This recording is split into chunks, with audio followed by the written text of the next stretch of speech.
Selamat pagi Bu Clay dan teman-teman. Kami dari kelompok manajemen modal kerja yang beranggotakan saya sendiri Stefani Putri dengan NIM 2021141105. Yang kedua ada Amanda Putri dengan NIM 2021141110. Yang ketiga ada Alexander Daniel Kasilas dengan NIM 2021141148. Yang keempat ada Wisang Galih dengan NIM 2021141144. Yang kelima ada Elizabeth Wahyuning Tias dengan NIM 2021141133. Next. Pengertian modal kerja. Yang pertama, modal kerja merupakan aktiva lancar yang berputar, biasanya meliputi kas, piutang dagang, dan persediaan. Yang kedua, modal kerja bersih merupakan aset lancar atau aktiva lancar dikurangi liabilitas atau utang lancar. Yang ketiga, modal kerja operasional neto merupakan aset lancar operasional dikurangi aktiva lancar operasional. Aktiva lancar operasional meliputi kas, utang dagang, dan persediaan. Utang lancar operasional meliputi utang dagang dan utang akrual, atau utang gaji dan utang pajak. Next. Pendahuluan. Modal kerja berawal dari pedagang keliling di Amerika Utara yang memenuhi kerta kudanya dengan barang dan pergi berkeliling menjajakan dagangannya. Barang-barangnya disebut modal kerja, karena yang sebenarnya dia jual atau diputar untuk menghasilkan laba. Gerobak dan kudanya disebut aset tetap. Pedagang itu memiliki kuda dan gerobak. Pentingnya keputusan modal kerja. Yang pertama, biaya transaksi. Biaya transfer meliputi biaya eksplisit, misalnya biaya komisi pembelian atau penjualan aset, dan juga biaya implisit. Contoh biaya implisit adalah harga yang terlalu murah atau mahal jika perusahaan menjual atau membeli aset secara terburu-buru. Untuk mengurangi biaya transaksi macam itu, perusahaan bisa memegang kas atau surat berharga yang liquid. Jika ada kesempatan memperoleh harga yang baik, perusahaan bisa langsung memanfaatkan kesempatan tersebut dengan cepat.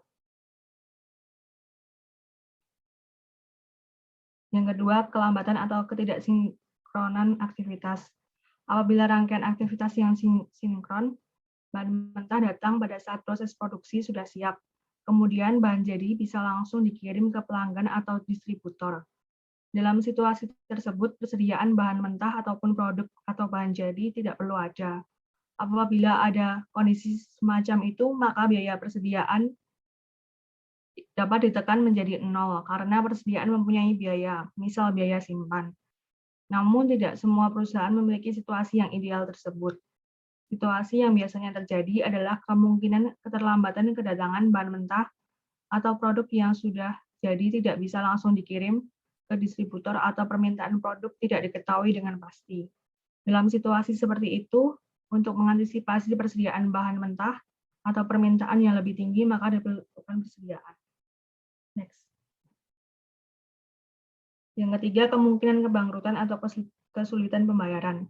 Kebangkrutan bisa disebabkan oleh kondisi perusahaan prospek yang memburuk, tetapi juga bisa dikarenakan ketidakmampuan memenuhi kewajibannya. Faktor-faktor yang mempengaruhi tingkat modal kerja. Faktor-faktor yang mempengaruhi besarnya aktiva lancar. Yang pertama, karakteristik bisnis. Sektor usaha atau industri mempunyai karakteristik yang berbeda satu sama lain, termasuk dalam penggunaan modal kerja. Sektor retail cenderung mempunyai persediaan barang dagangan, yang berarti modal kerja yang lebih besar dibandingkan perusahaan manufaktur. Sektor tertentu mempunyai utang lancar yang lebih tinggi dibandingkan dengan aktiva lancarnya. Yang kedua, aktivitas perusahaan. Jika perusahaan meningkatkan aktivitasnya atau penjualan meningkat, aktiva lancar dan utang lancar yang bersifat spontan juga akan meningkat. Semakin tinggi penjualan dengan demikian, akan semakin besar aktiva lancar suatu perusahaan. Yang ketiga, ukuran perusahaan. Perusahaan kecil cenderung mempunyai modal kerja yang lebih tinggi dibandingkan dengan perusahaan besar. Komposisi dan kewajiban untuk perusahaan kecil bisa terdiri dari 65,5% aktiva lancar dan 32,8% utang lancar. Sedangkan komposisi dan kewajiban untuk perusahaan besar bisa terdiri dari 31% aktiva lancar dan 24,4% kewajiban lancar. Beberapa fenomena tersebut, yang pertama, perusahaan besar semakin menjadi modal intensif.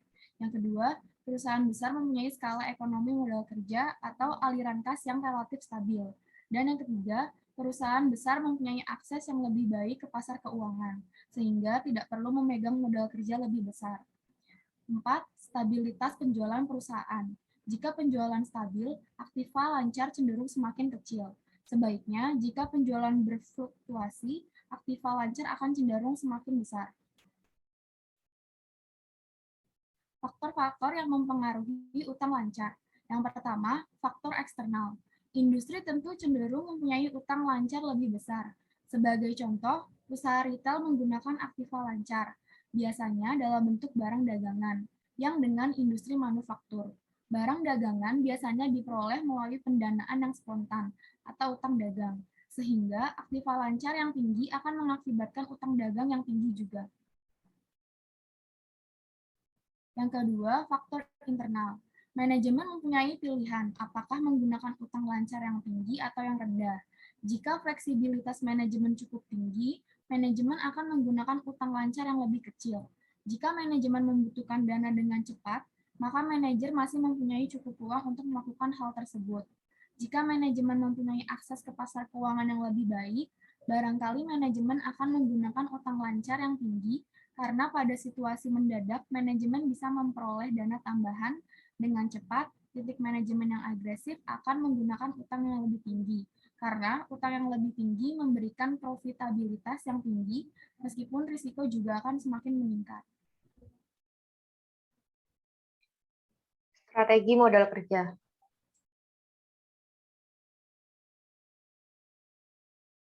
Strategi aktiva lancar. Gambar di samping ini menampilkan 3 skenario strategi investasi. Aktiva lancar yaitu A atau konservatif, yang B moderat, dan yang C agresif. Pada kebijakan agresif, proporsi kas, bintang, dan atau persediaan akan semakin kecil. Kebijakan longgar atau kebijakan konservatif merupakan kebalikan dari kebijakan agresif. Sedangkan kebijakan moderat berada di tengah-tengah antara kebijakan agresif dan longgar. Strategi pendanaan matching. Pendekatan matching berusaha menyeimbangkan sisi pendanaan dengan sisi aset. Dalam pendekatan matching, aktiva lancar akan didanai oleh hutang jangka pendek, sedangkan aktiva lancar yang permanen dan aktiva tetap akan dibiayai oleh hutang jangka panjang.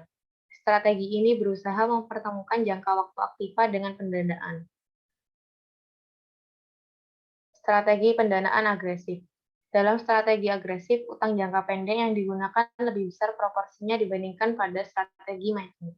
Sebagian aktiva lancar permanen menggunakan utang jangka pendek sebagai sumber pendanaannya. Penggunaan utang jangka pendek yang lebih besar tersebut diharapkan bisa meningkatkan keuntungan karena perusahaan membayar bunga yang lebih kecil, sehingga konsekuensinya resiko strategi tersebut juga akan lebih tinggi. Strategi pendanaan konservatif. Dalam strategi konservatif, utang jangka panjang lebih besar proporsinya. Sebagian aktiva lancar dibiayai oleh utang jangka panjang. Strategi semacam itu mempunyai resiko yang lebih kecil, tetapi profitabilitas juga lebih kecil karena perusahaan harus membayar bunga yang lebih besar. Siklus kas. Siklus kas merupakan perjalanan kas, mulai dari kas dikeluarkan untuk membeli bahan-bahan baik kas atau kredit, sampai kas kembali lagi ke perusahaan atau piutang dibayarkan. Apabila pemasukan kas dipercepat dan pengeluaran kas diperlambat, maka disebut kas availability, atau kas availability akan semakin besar. Dengan begitu, perusahaan akan menggunakan kas yang lebih besar lagi. Salah satu cara untuk mengukur besarnya kas availability adalah dengan melihat siklus kas. Siklus kas yang semakin pendek berarti kas berputar lebih cepat atau kas availability-nya meningkat. Berikut adalah diagram perjalanan kas. Pertama, di sini ada kas, kemudian ada pembelian bahan baku. Setelah pembelian bahan baku, kemudian ada proses produksi yang akan membentuk persediaan. Proses produksi itu akan membentuk persediaan. Kemudian persediaan ini dijual dengan kredit, mengakibatkan piutang pada perusahaan. Kemudian piutang dibayar oleh konsumen, sehingga masuk ke perusahaan sebagai kas. Kemudian di sini ada diagram siklus kas. Berikut ini dengan asumsi perusahaan mempunyai rata-rata periode persediaan 30 hari, periode pengumpulan piutang 20 hari, periode utang jangka pendek 20 hari. Berikut diagramnya.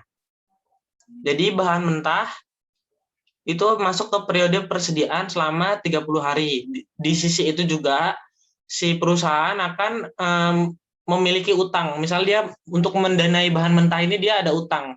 Utangnya ini dibayar dalam jangka waktu 20 hari. Ya kan, sebelum dari bahan itu dibeli sampai kas itu dibayarkan. Kemudian setelah periode persediaan sudah selama 30 hari terus jadi proses produksi, bahan mentah itu kemudian barang dijual.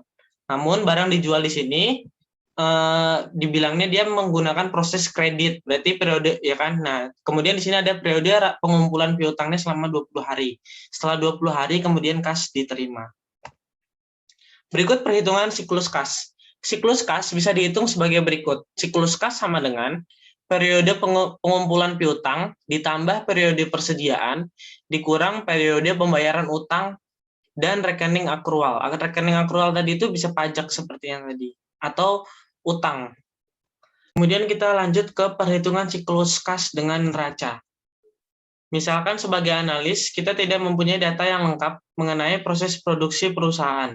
Seberapa lama periode persediaan dan seberapa lama periode piutang. Tetapi misalkan aktiva dan hutang lancar dalam neraca perusahaan adalah sebagai berikut. Tingkat penjualan adalah 500.000. Harga pokok penjualan adalah 80% dari penjualan.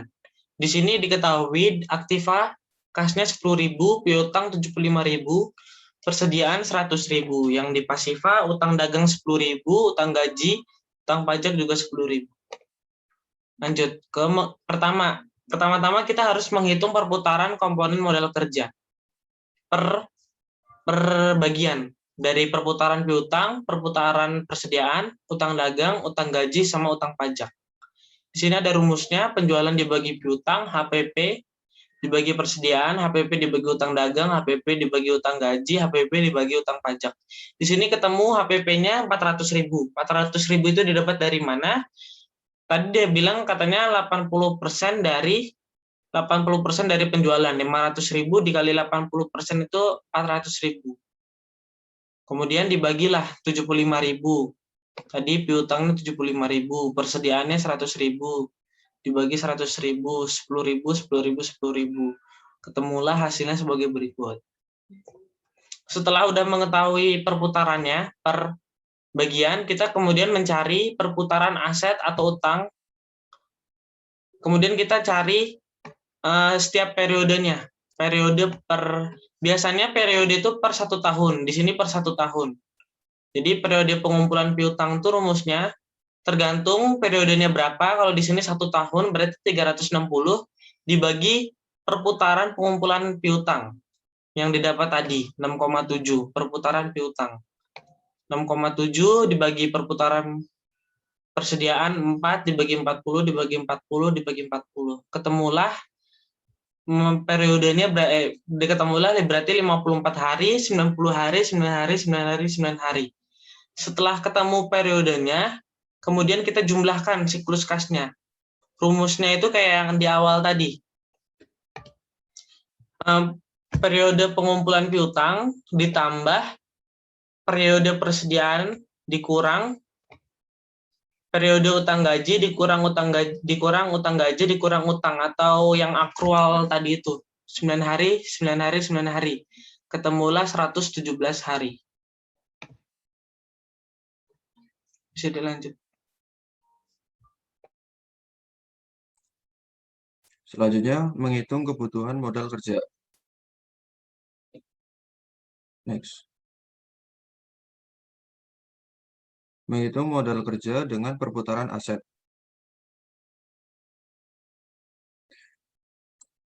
Misalkan suatu perusahaan mempunyai neraca dan laporan laba rugi sebagai berikut ini. Neraca keuangan PT XYZ per 31 Desember 2000 X. Yang pertama ada balik.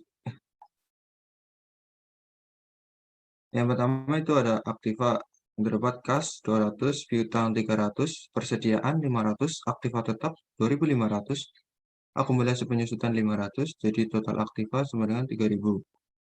Lalu pasiva, itu terdapat utang dagang 100, utang wesel 300, obligasi 1.100, modal saham 1.500. Jadi total pasiva 3.000. Next. Yang pertama menghitung perputaran komponen modal kerja. Yang pertama perputaran kas. Rumusnya yaitu penjualan dibagi kas. Itu sama dengan 15.000 dibagi 200 sama dengan 75 kali. Selanjutnya perputaran piutang. Rumusnya itu penjualan dibagi piutang. Sama dengan 15.000 dibagi 300 sama dengan 50 kali. Selanjutnya perputaran persediaan. Rumusnya itu penjualan dibagi persediaan. Sama dengan 15.000 dibagi 500 sama dengan 30 kali. Selanjutnya perputaran utang dagang. Rumusnya itu penjualan dibagi utang dagang. Sama dengan 15.000 dibagi 100 sama dengan 150 kali. Dan yang terakhir perputaran utang wesel. Rumusnya itu penjualan dibagi utang wesel. Sama dengan 15.000 dibagi 300 sama dengan 50 kali. Next. Yang kedua menghitung komponen setiap modal kerja. Yang pertama itu ada kas. Rumusnya penjualan dibagi perputaran kas. Itu 20.000 dibagi 75 sama dengan 267. Selanjutnya ada piutang. Rumusnya penjualan bagi perputaran piutang. Sama dengan 20.000 dibagi 50 sama dengan 400. Lalu persediaan. Rumusnya itu penjualan dibagi perputaran persediaan. Sama dengan 20.000 dibagi 30 sama dengan 667. Selanjutnya utang dagang. Rumusnya itu penjualan dibagi perputaran utang dagang. Sama dengan 20.000 dibagi 150 sama dengan 133. Dan yang terakhir utang wesel. Sama dengan penjualan dibagi perputaran utang wesel sama dengan 20.000 dibagi 50 sama dengan 400. Yang ketiga modal kerja bersih yang dibutuhkan yaitu 167 ditambah 400 tambah 667 dikurangi dalam kurung 133 ditambah 400 sama dengan 801. Jadi modal bersih kerja yang dibutuhkan adalah 801.000 rupiah.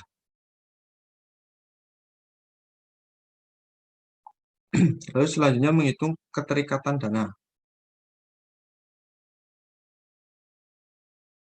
Next.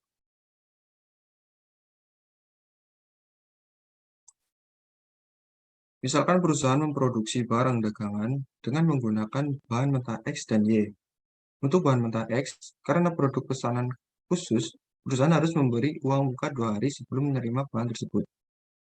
Sebaliknya, untuk bahan mentah, perusahaan bisa membeli dengan kredit dan dilunasi 4 hari sesudah perusahaan menerima barang. Proses produksi waktu 5 hari. Periode rata-rata persediaan ada 5 hari. Periode rata-rata piutang ada 5 hari. Jumlah kas yang dibayarkan setiap harinya adalah sebagai berikut. Bahan mentah X sama dengan 10.000, bahan mentah Y sama dengan 5.000, dan tenaga kerja 10.000. Biaya administrasi dan biaya tetap lainnya adalah 100.000 rupiah.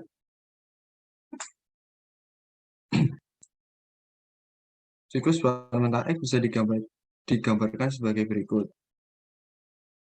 Yang pertama ada uang muka 2 hari, di mana hari pertama itu merupakan kas keluar, lalu produksi 5 hari, persediaan 5 hari, dan piutang 5 hari, di mana hari kelimanya adalah kas masuk.